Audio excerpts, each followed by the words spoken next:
Iran এবং ইসরায়েলের যুদ্ধে সবাই যখন আমেরিকার পক্ষ নিয়েছিল, ঠিক তখনই উত্তর কোরিয়ার প্রেসিডেন্ট রেগে গিয়ে যুক্তরাষ্ট্রের এমন হামলাকে গুন্ডামি বলে আখ্যা দিয়েছিলেন। শুধু তাই নয়, ট্রাম্প ও নেতানিয়াহুকে কোনো রকম তোয়াক্কা না করেই ইরানের পাশে থাকার আভাসও দিয়েছিলেন কিম জং উন। যুক্তরাষ্ট্র ও ইসরায়েলের এত হামলার পরও ইরান কোনোভাবে আমেরিকার কাছে মাথা নত করেনি। এই যুদ্ধে ইরান এখন পর্যন্ত সবচেয়ে বেশি ক্ষতিগ্রস্ত হয়েছে। তারপরও তারা প্রতি রাতেই ইসরায়েলে পাল্টা হামলা চালিয়ে ইসরায়েলকে নাস্তানাবুদ করে দিচ্ছে।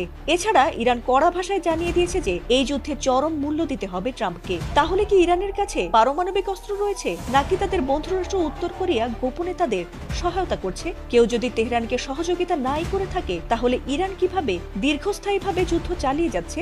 এমন প্রশ্নই এবার অনেকের মাথায় ঘুরপাক খাচ্ছে। ট্রাম্প নেতানিয়াহুর শত হুমকির পরও কেউ দমাতেই পারছে না ইরানকে। এমনকি বন্ধু দেশ রাশিয়া ও চীনের কাছেও সাহায্য না চেয়ে মধ্যপ্রাচ্যে থাকা শত্রুদের ঘাঁটি একে একে গুড়িয়ে দিচ্ছে ইরানি বাহিনী। তবে ইরান কোনো আনুষ্ঠানিক সাহায্য না চাইলেও তাদের আধুনিক ও শক্তিশালী সব মিসাইল দিয়ে গোপনে সাহায্য করে যাচ্ছেন উত্তর কোরিয়ার সর্বোচ্চ নেতা কিম জং উন। আর এমন জল্পনাই চলছে সবখানে।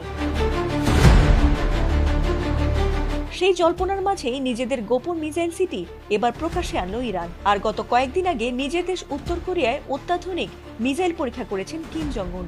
আর তাতেই জল্পনা বাড়ছে যে কিম জং উন কি আবার ইরানকে মিসাইল দিচ্ছেন।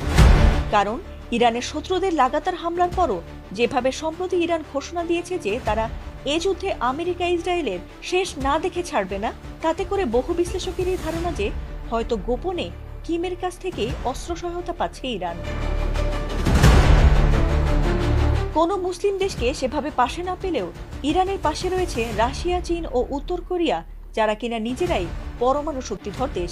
এমনকি ইরানকে সাহায্য করতে মিসাইলও পাঠাতে চান বলে জানিয়েছেন কিম জং উন। এমনকি একটি মিসাইলে তাদের সবাইকে ধ্বংস করে দিতে যথেষ্ট, এমনটাও জানিয়েছেন তিনি। যদিও এ বিষয়টি অনেকেই ভুয়া তথ্য বলে দাবি করেছে, তবে বিষয়টি এত সহজে উড়িয়ে দিতে নারাজ অনেকেই। এর কারণ হলো, ডেস্ট্রয়ার জাহাজ থেকে সফল ক্রুজ মিসাইল ছুড়ে কিম বলেছিলেন যে তাদের সমুদ্র প্রতিরক্ষা ব্যবস্থায় তারা যে পরিবর্তন এনেছেন তা গত 50 বছরেও কোথাও কেউ দেখেনি। আর কিমের সেই সফল ক্ষেপণাস্ত্র পরীক্ষা রীতিমতো মাথা ব্যথা বাড়িয়েছে আমেরিকা, ইসরায়েল ও তার বন্ধু দেশগুলোর। কারণ নিজের দেশ এবং বন্ধু দেশ ছাড়া কাউকেই তোয়াক্কা করেন না উত্তর কোরিয়ার এই নেতা। তাই নতুন করে প্রশ্ন উঠেছে যে বন্ধু দেশ ইরানে কি ইতোমধ্যেই সামরিক অস্ত্র সরবরাহ করেছেন কিম জং উন? আর না হয়ে থাকলে কবে কিমের সাহায্য নিয়ে নিজেদের আরো সমৃদ্ধ করে শত্রুদের সঙ্গে লড়বে ইরান? উত্তরটা সময় বলে দেবে। ফাতিমা সুলতানা, এটিএন বাংলা।